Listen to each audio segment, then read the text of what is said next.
Northwest Culinary began 12 years ago. I was the first one they brought on board, and I wrote most of the curriculum for it. I wanted it to be unlike other culinary schools. In fact, the school I went to and some of the other structures I've seen, they're very linear. So you've got an instructor for soups and stocks, and you've got an instructor for bake shop, etc. And here, I wanted to make it more of an apprenticeship, mentorship approach. So you'll have one instructor to carry you through the 9 months. A regular day here is cooking. And we work with students side by side to create events. And I think our school is a little more event driven than maybe some of the other schools that may be out there. We'd be spending 2 or 3 days creating that event. Like we have the Vancouver Bar Association. We've got the Mr. Exterminator Company, 50, 60 strong. We do the Wine Society here in town. And so we're doing real events that have to be right, have to be on time, the whole bit. And that gives us an opportunity to work with students in real time and not theory. It's hands-on application. And when I have students that have never cooked before, when they're done with this program, they can go into most any kitchen and survive and succeed. We'd lecture for maybe 90 minutes and then into the kitchen to work on skills, knife skills, basic skills of cooking rice and grains and all this other stuff that people really don't think about. Then cooking the proteins, trimming, doing the mathematics to really work these skills down in a professional manner. I've got students that are older, I've got students that have worked in the industry, and I've got students that are just right out of high school and a whole bit. I think, for me, watching a student understand a technique for the first time and really understand the why behind it, okay, it makes me happy, I had a student today, we were talking about potatoes, and he got some bad information about where potatoes came from, and I explained that potatoes originated in Peru, and they were taken with the conquistadors back to Europe, and they really weren't a part of European cuisine until the 1700s. Well, what I read was completely wrong then, so, having those light bulbs go off, which is great.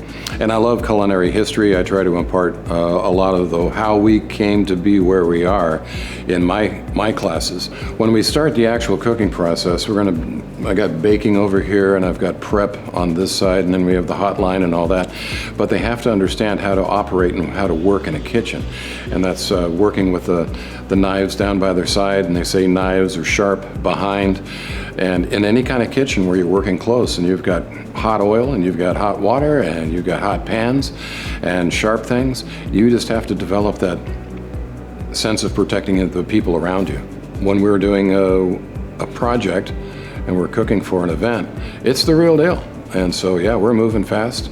Everything has to come together at the right time. Today, when we were doing lunch for an event, we had the rice going in about 20 minutes before we had to leave, and then cooking the lamb so it wasn't overcooked, and then transporting it to the event site. And there's a lot of timing and skills that go into doing that. Whether the customer notices that or not, I don't care.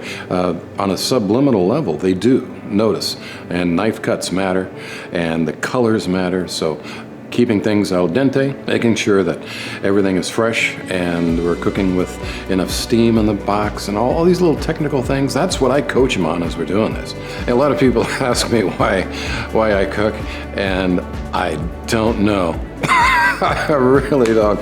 But I wake up in the morning thinking about what I'm going to have for dinner.